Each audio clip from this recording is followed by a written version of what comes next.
Hello दोस्तों, क्या Taiwan को चाइना का यूक्रेन बनाने की तैयारी कर ली गई है? क्या ये तीसरी आलमी जंग का आगाज होगा? बज़ाहिर तो कोई मुकाबला नहीं है इन दोनों में। आप नक्शे देख रहे हैं दोनों के, लेकिन बात इतनी सादा भी नहीं है। चाइना और ताइवान का मसला है क्या? जब तक हम इस मामले को नहीं समझेंगे, तब तक हमें ये पता नहीं चलेगा कि ये क्या होने जा रहा है। बात को अगर हम 1949 से शुरू करें तो बेहतर होगा, जब कम्युनिस्ट इनकलाब आया था। 1949 में जब माओ ने चाइना पर कब्जा किया तो उस वक़्त पूरी चाइना पर, जिसमें ताइवान भी शामिल था, कुओमिंतांग पार्टी की हुक्मरानी थी, जिसका सरबराह चियांग काई शेक था। ये मुल्क न तो जमहूरी था न बादशाह की तर्ज पर, लेकिन ये जागीरदारों की हुक्मरानी थी जिसको अमेरिका बहादुर की सरपरस्ती हासिल थी। यानी नाम के इंतखाबात होते थे, नाम की जमहूरियत का नाम कठपुतली जैसे वज़ीर आज़म होते हैं। 1917 के सोवियत इनकलाब से सरमाएदार दुनिया का जो चीफ है, यानी अमेरिका की नींदें हराम थी। वो दुनिया को कम्युनिज़्म के असरात से बचाने के लिए तगोदो करता था। अब अगर सोवियत यूनियन के बाद चाइना में भी कम्युनिस्ट इनकलाब आ जाए तो फिर उसके पल्ले कख नहीं रहना था। इसलिए वो ज़िंदगी मौत की जंग समझकर माओ का रास्ता रोकना चाहता था।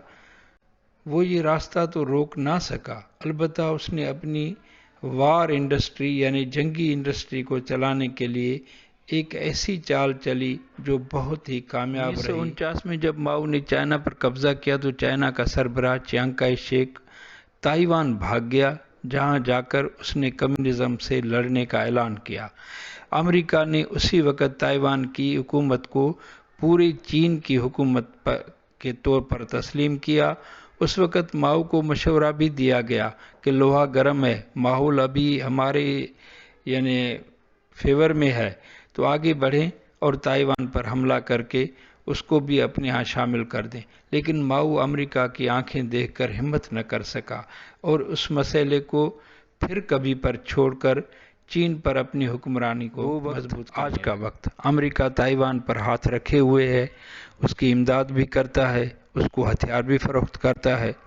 दूसरी तरफ चीन को कभी भी कबूल नहीं कि कोई ताइवान का नाम भी अपनी ज़बान पर लाए।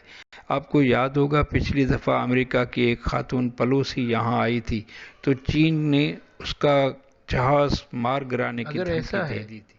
तो चीन हमला करके ताइवान को अपना हिस्सा क्यों नहीं बना लेता? ये सवाल तो 1-2 सेकंड का है, मगर उसका जवाब और उसका तस्वुर दुनिया को खाक की शक्ल में देखता है। अमेरिका यही चाहता है कि चीन हमला करे, क्योंकि उसने एक बिसात बिछा दी है।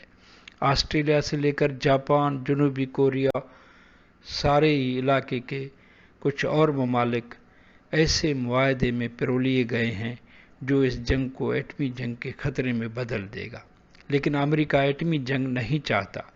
वो यही चाहता है कि जैसे उसने रूस को यूक्रेन जंग में धकेल कर काबू कर दिया है, ये जंग रूस की मईशत को दीमक की तरह उसके वहम गुमान में भी नहीं था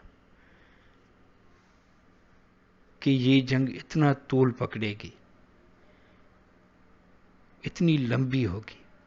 कुछ ही दिनों की बात है कि दुनिया ने एक खबर सुनी थी जिसने सबको लर्जा कर रख दिया था। ये खबर इस तरह थी कि अमेरिकी सदर जो बाइडेन यूक्रेन का खुफिया दौरा करके आए हैं।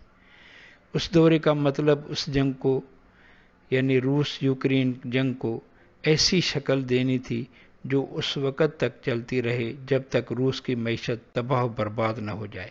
इससे पहले आपको याद होगा कि अफ़गानिस्तान में रूस की मईशत को नाकाबिले तलाफ़ी नुकसान पहुंचा था।